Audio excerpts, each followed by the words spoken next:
Spotlight.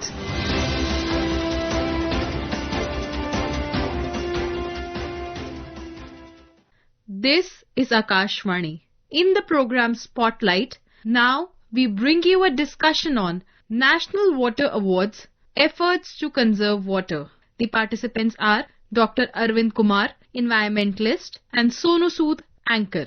Conferring the 6th National Water Awards for the year 2024 and the first Jal Sanchay Jan Bhagidari Awards in New Delhi today, President Draupadi Murmu urged everyone to work together to ensure water availability and security, highlighting that climate change is affecting the water cycle in today's time. To discuss this important issue, we have with us environmentalist Dr. Arvind Kumar. Dr. Kumar, a warm welcome to you on Akashvani. Thank you very much. Dr. Kumar, before we start the discussion, let's listen to what our President said, how she congratulated the award winners and what she said about the importance of water in our lives. आज पुरस्कार प्राप्त करने वाले सभी व्यक्तियों और संस्थानों को मैं बहुत बहुत बधाई देती हूँ। जल के महत्व को समझाने के लिए हजारों वर्षों पहले हमारे पूर्वजों ने ऋग्वेद में कहा था, ओप्सु अंतो अमृतम, अर्थात जल में अमृत विद्यमान है। अमृत के समान अमूल्य जल संसाधन के संरक्षण और प्रबंधन में योगदान के लिए इन पुरस्कार विजेताओं की जितना भी प्रशंसा की जाए कम है, क्योंकि जल को हम जीवन कहते हैं। जल बिना मनुष्य ज्यादा दिन नहीं रह सकता, खाने बिना थोड़े दिन रह सकता है, लेकिन जल बिना जीवित रहना मुश्किल है। हम सब जानते हैं, वैज्ञानिकों में लोग कहते हैं शरीर के 70% जल है और जल के बिना हम जी नहीं सकते। इसीलिए जल के लिए आप सब जो प्रचेष्टा कर रहे हैं, इसीलिए आपको बहुत बहुत शुभकामनाएं।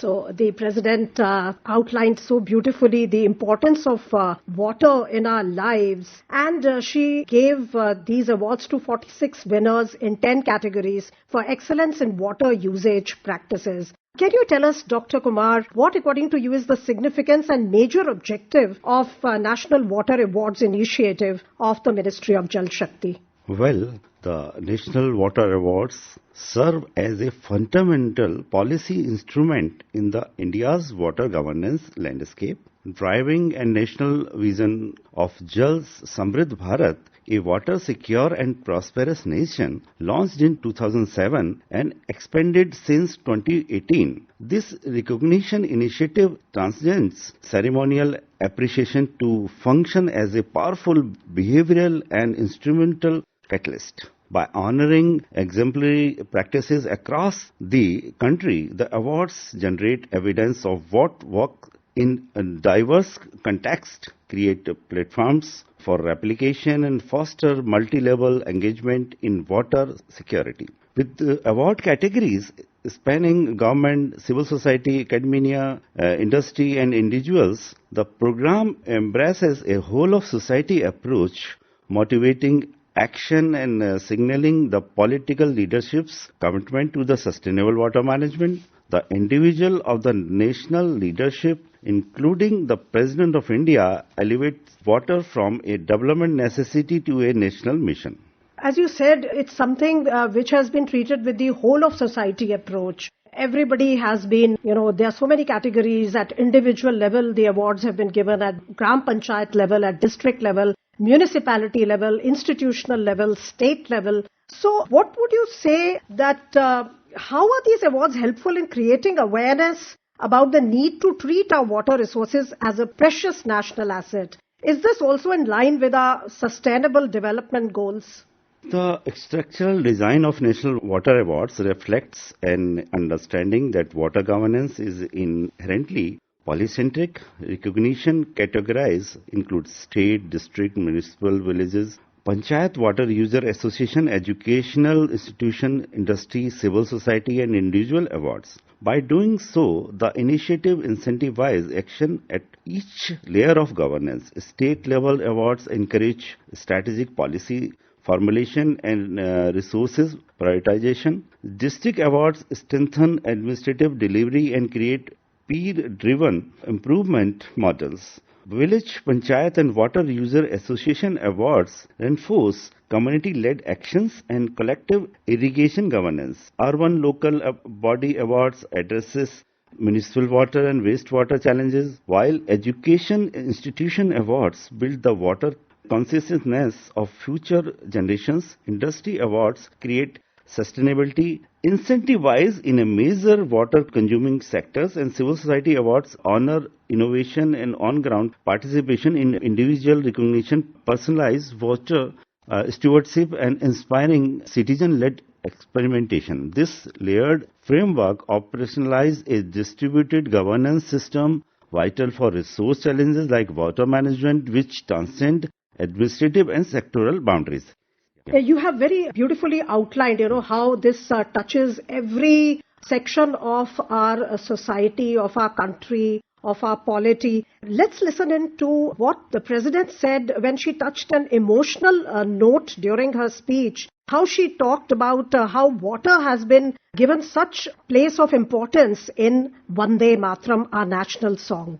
7 नवंबर से पूरे देश में हमारी राष्ट्रगीत वंदे मातरम की रचना के 150 वर्ष संपूर्ण होने के उपलक्ष्य में स्मरण उत्सव मनाया जा रहा है। हमारे राष्ट्रगीत में भारत माता की वंदना करते हुए बंकिम चंद्र चट्टोपाध्याय ने जो पहला शब्द लिखा था वो है सुजलम। इसका अर्थ है अच्छे जल संसाधन से परिपूर्ण। ये तथ्य हमारे देश के लिए जल की प्राथमिकता को दर्शाता है। धरती पर उपलब्ध कुल जलराशि में से फ्रेश वाटर यानी मीठा पानी केवल 2.5% है। उसमें भी केवल 1% ही मानव समुदाय को उपलब्ध हो पाता है। जल का सक्षम उपयोग एक वैश्विक अनिवार्यता है।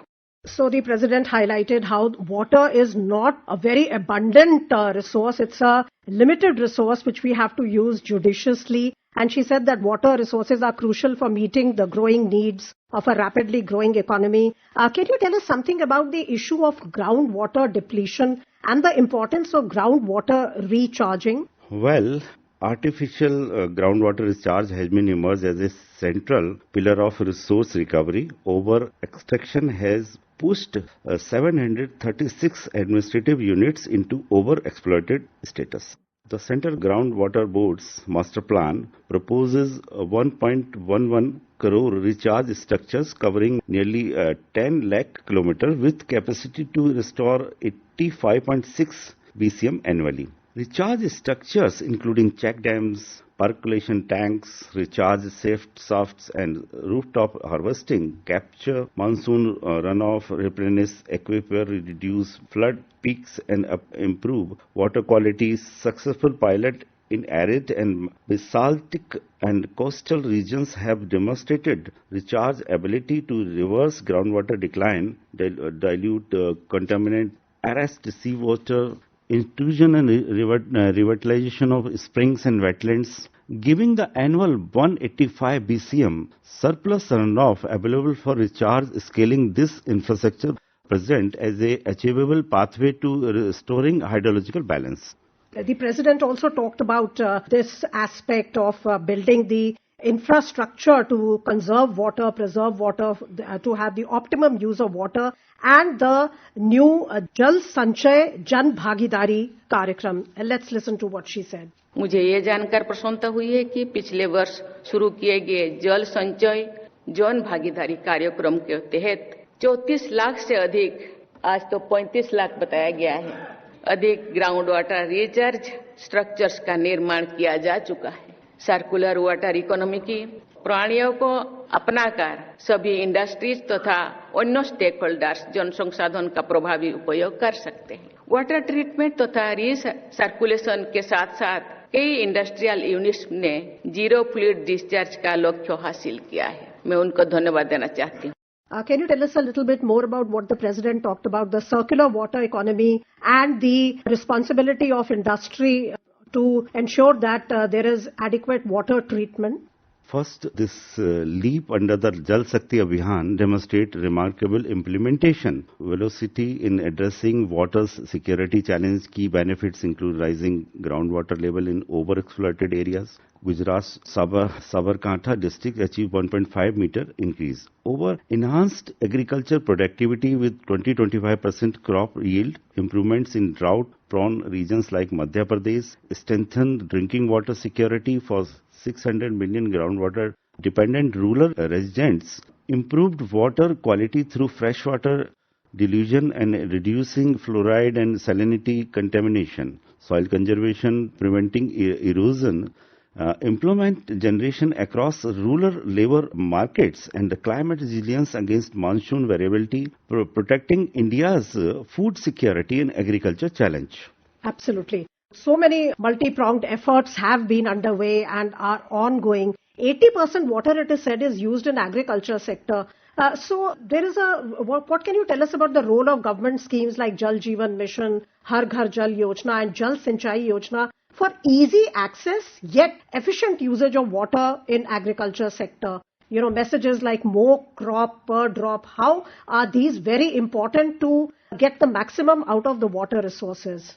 Well, India's water governance framework is highlighted by coordinated flagship schemes addressing drinking water, domestic infrastructure and agriculture efficiency. The Jal Jeevan Mission aims to provide 55 litres of tap water per person per day to every rural household. From a 17% baseline in 2019, household tap connections now reach over 15.71 crore household, 80%. The mission mandates 50% women representation in village water councils and prioritize source sustainability and water quality assurance. The Har Ghar Jal Yojana, particularly active in states like Bihar, operationalized in JJM principles, achieving up to 98% coverage in several districts.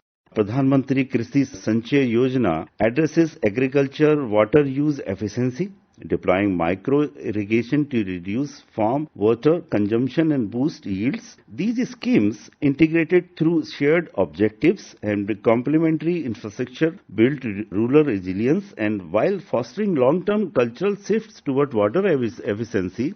In fact, the President, in her address, she highlighted the increased water availability in rural areas, which you just mentioned. Can you tell us about the challenges which are there in ensuring clean water in our water bodies and minimizing water contamination and water pollution, about the responsibility of industry, including water treatment, government policy regulations and individual efforts? Well, ensuring clean water extends beyond supply to safeguarding water bodies. The Water Prevention and Control of Pollution Act 1974 and subsequent frameworks assign responsibility to industry, state regulators and individuals. Despite legal structures, numerous rivers remain polluted due to industrial discharge, inadequate sewage treatment and agriculture runoff and solid waste dumping. Industrial responsibility includes compliance with effluent standards and wastewater treatment norms. Yet enforcement remains limited. Citizens contribute individually through waste management, chemical use and sewage disposal, strengthening monitoring, incentivizing compliance, for example, through increased penalties and environmental fee structures. And community vigilance over some time are necessary to bridge enforcement gaps, ultimately restoring water bodies. Health requires coordinated accountability across institutional and individual actors. Absolutely. So water has a far-reaching impact on human health, economic growth and environmental sustainability. Dr. Kumar, thank you so much for this inspiring and enlightening discussion. Thank you very much. You were listening to a discussion on National Water Awards, Efforts to Conserve Water. The participants were Dr. Arvind Kumar, environmentalist and Sonu Sood, anchor. This program was produced and presented by the News Services Division of Akashvani. You can listen to it on our mobile app News on AIR. This program is also available on our YouTube channel News on AIR Official. You may share your feedback about this program through email at airnsttalks@gmail.com or WhatsApp on 9289094044. Spotlight.